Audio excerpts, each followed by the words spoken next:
Picture a small animal, no bigger than a rat, pressed into the dark of a burrow. Above it, the world is Cretaceous, hot, green, ruled from the top down by animals so much larger and so much more successful than this small creature that comparing the two feels almost absurd. This little animal is not important. It is not dominant. It does not stand at the top of anything. It survives by staying small, staying hidden, staying out of the way of a world that belongs to somebody else. And if you had stood in that world and been asked to bet on the future, asked which lineage would still be walking the earth 66 million years later, which one would eventually build cities and write books and wonder about its own beginnings, you would have been a fool to bet on the thing in the burrow. You would have bet on the giants. You would have been wrong. And the reason you would have been wrong is the entire subject of this story. Because here is the strange, uncomfortable, genuinely staggering truth sitting underneath the question of what happened to the dinosaurs. You would not exist without their catastrophe. Not in some vague, poetic sense. In the most literal, mechanical, traceable sense that biology can offer. The extinction of the dinosaurs is not a separate story from the story of human beings. It is the first chapter of it. Somewhere in the wreckage of the worst single day the planet has ever endured, the door that had been closed for 165 million years swung open and something walked through it, and eventually that something became us. To understand what happened to the dinosaurs is to understand why you are here at all, reading this in a body that only exists because an entire world had to end first. So let's ask the obvious question, the one that sounds simple and turns out to be anything but. What happened to the dinosaurs? And underneath that question, a second one, quieter and stranger. What do we have to do with it? Start with what the dinosaurs actually were, because the popular picture of them is badly out of date and it distorts everything that comes after. The word extinct carries a hidden accusation. It sounds like failure, like something that couldn't hack it, like nature's rough draft that got erased to make room for something better. That is not what the dinosaurs were, and it is worth saying plainly, the dinosaurs were not a failed experiment. They were, by any honest measure, one of the most successful groups of animals the planet has ever produced. They didn't just survive for a long time, they dominated completely and continuously for 165 million years, a span of time so much longer than the entire history of mammals as the dominant group on land that the comparison barely makes sense. Human beings, as a species, have existed for perhaps 300,000 years. Multiply that number by more than 500 and you begin to approach how long the dinosaurs held the top of the world. They filled every available role. There were dinosaurs that hunted and dinosaurs that grazed, dinosaurs the size of a chicken and dinosaurs longer than a city bus, dinosaurs that flew and, eventually, dinosaurs that still do, because birds, and we will come back to this, are dinosaurs. Full stop. Not descendants of dinosaurs, but literal members of the dinosaur family tree who happened to survive. This was not a world waiting to be replaced. This was a world running exactly as it was built to run, generation after generation, for a length of time that makes the entire span of human civilization look like the final flicker of a much longer film. And then, on one particular day, it stopped. Not gradually. Not over the slow churn of ordinary evolutionary time, species easing out as new ones eased in, the way extinction usually works. This was different. This was fast and violent and total, and to understand how fast, you have to understand what actually happened on that day, because the mechanism is one of the most dramatic single events in the entire history of the planet, and it deserves to be told properly. Somewhere around 66 million years ago, an object from space, an asteroid roughly 6 miles across, moving at a speed that made its size almost irrelevant, struck the Earth. It came down near what is now the coast of Mexico, in a spot we call Chicxulub, And the strike was not like anything that happens in ordinary geological time.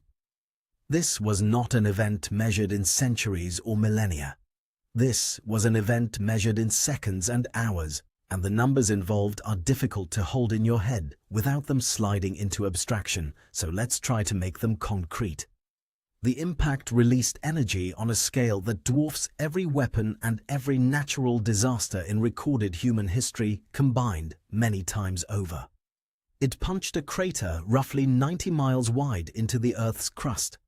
The immediate blast incinerated everything for a vast radius around the impact site, not damaged, not disrupted, but erased the way a flame erases paper.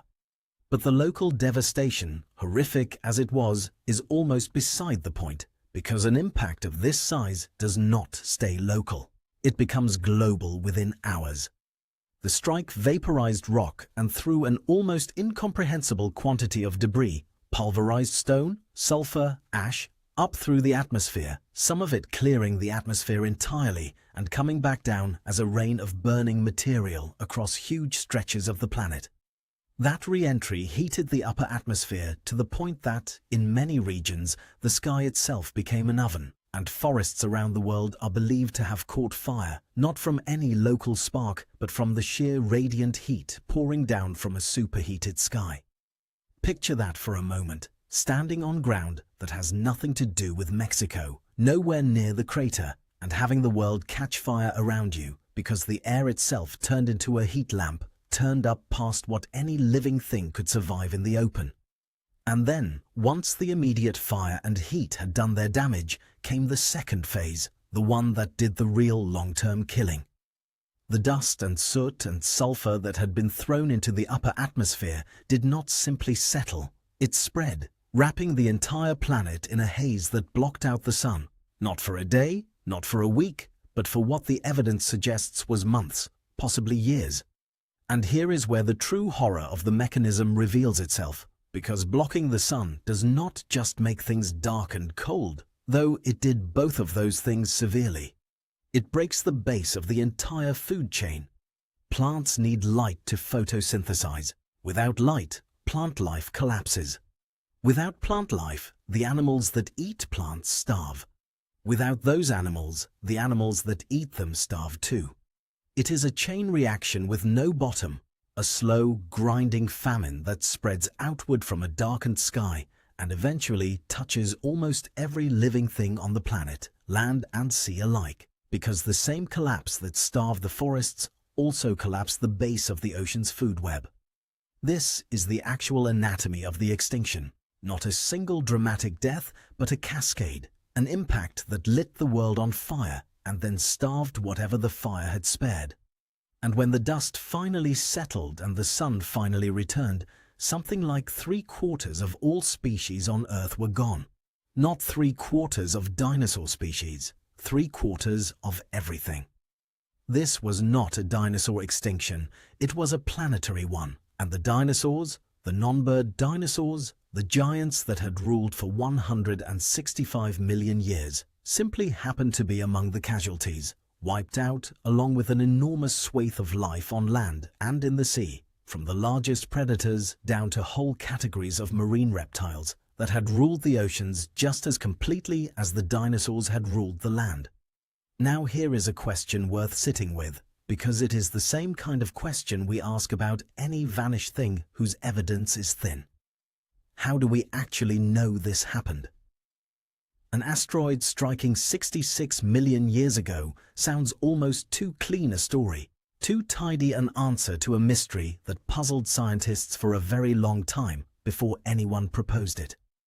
So how do we know?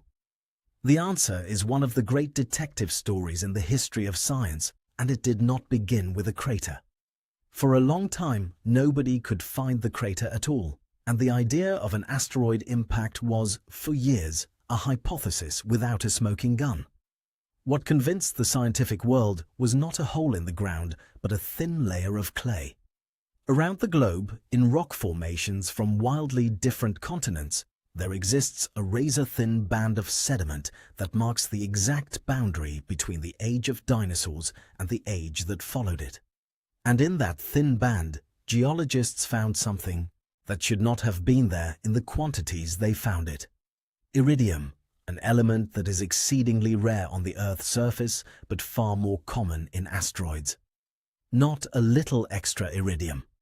In some sites, dozens of times the normal background level, in a layer so thin and so consistent across sites thousands of miles apart that it could not be explained as some kind of local volcanic accident.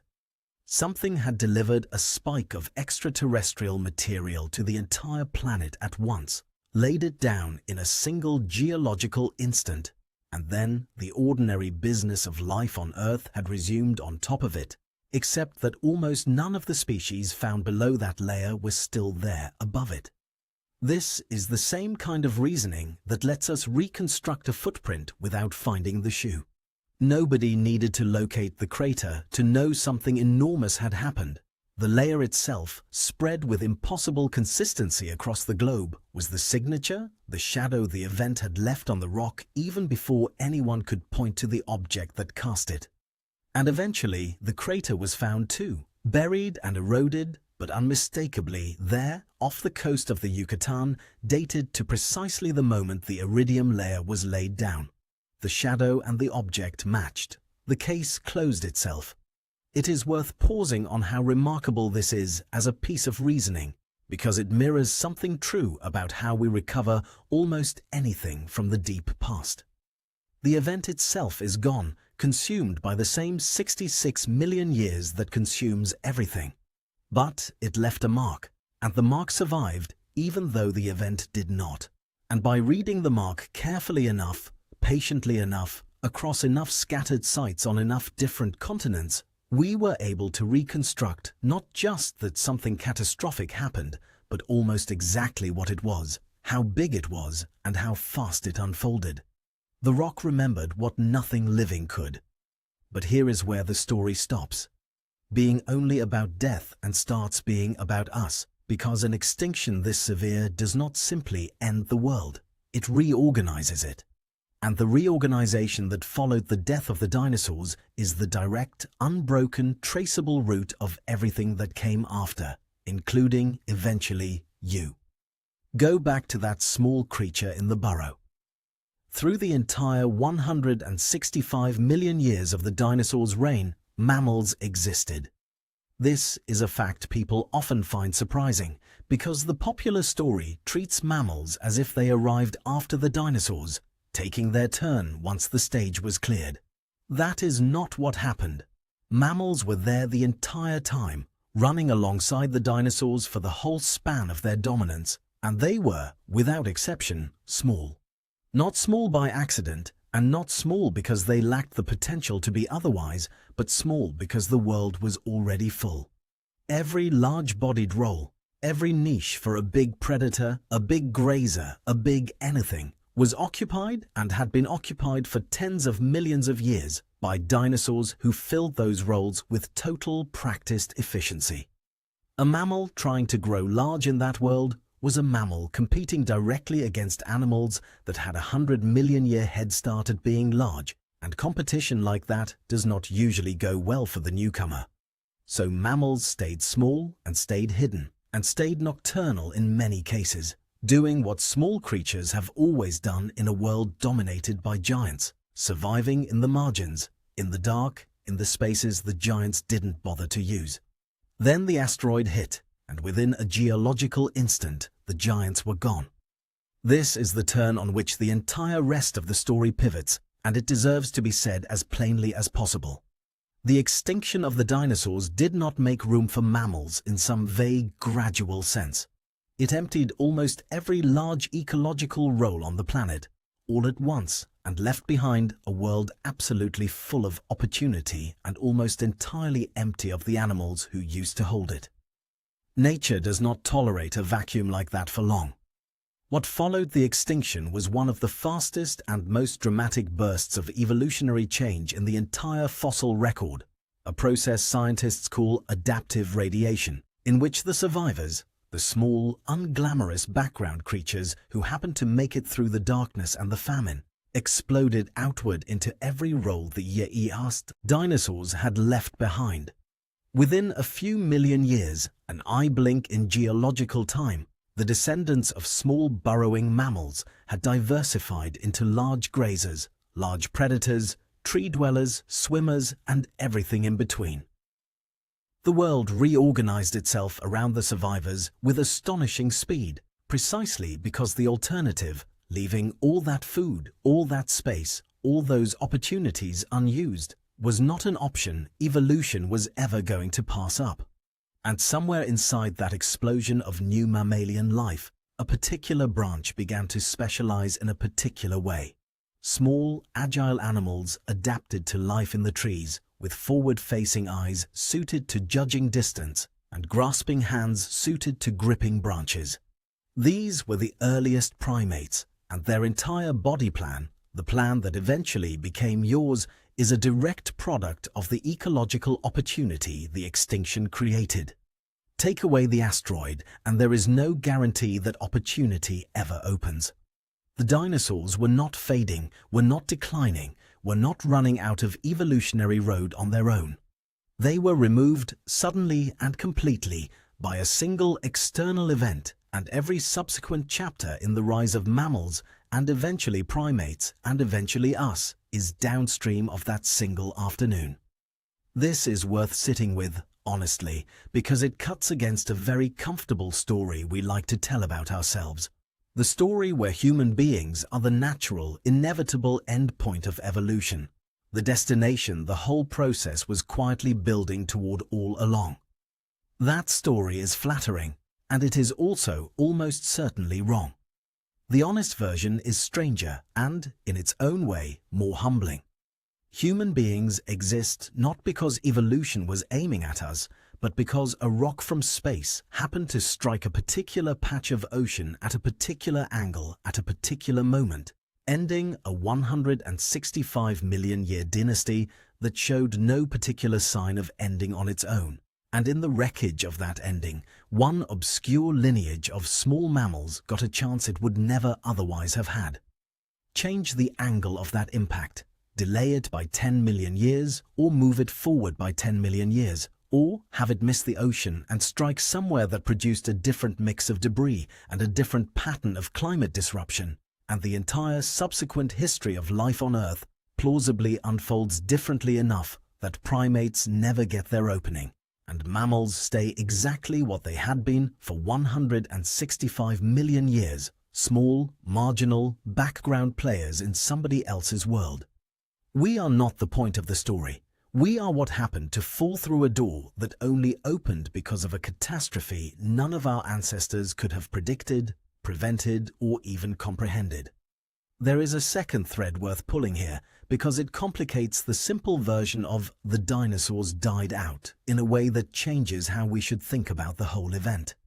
Not every dinosaur lineage disappeared. One branch made it through, the branch that had already, tens of millions of years earlier, evolved feathers, hollow bones, and the capacity for powered flight. The line between dinosaur and bird is not a line of descent from one to the other, the way people sometimes imagine it, with dinosaurs as ancestors and birds as their eventual replacements. Birds are dinosaurs. They are a surviving lineage within the dinosaur family tree, not a separate group that came afterward, and when you watch a bird outside your window, you are not watching a distant echo of the age of dinosaurs.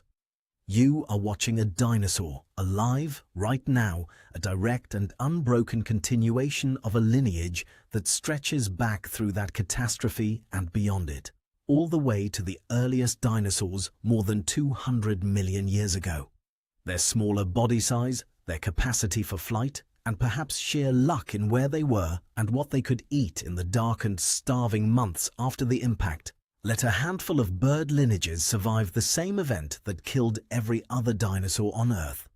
So when we say the dinosaurs went extinct, we mean something more precise than the sentence usually implies. Nearly all of them did, catastrophically and all at once. But one thread of that ancient lineage threaded the needle of the worst day in the planet's history and is still here, and you have probably heard one singing this morning. This detail matters because it reframes the entire event.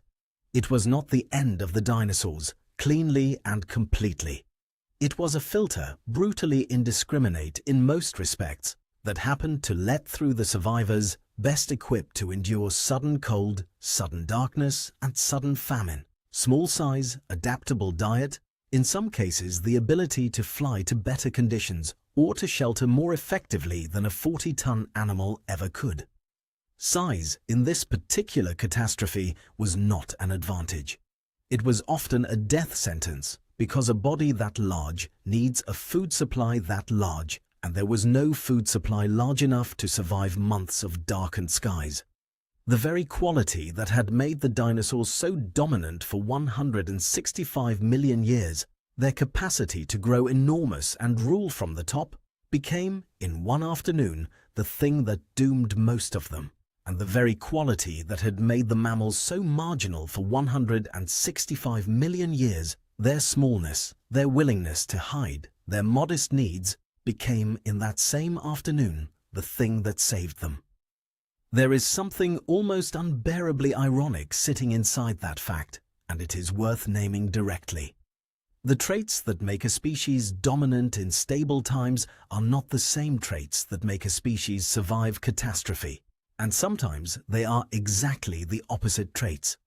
The dinosaurs were not defeated by something smarter or better adapted in any ordinary sense. They were defeated by an environment that changed too fast and too completely for size and dominance to matter anymore. And in that new, broken world, it was the creatures who had been losing the old competition, the small, the hidden, the unremarkable, who turned out to be equipped for what came next. This is not a small point, and it is not only a point about 66 million years ago. It is a pattern that shows up again and again across the history of life, and it is one of the genuinely useful ideas buried inside this ancient catastrophe.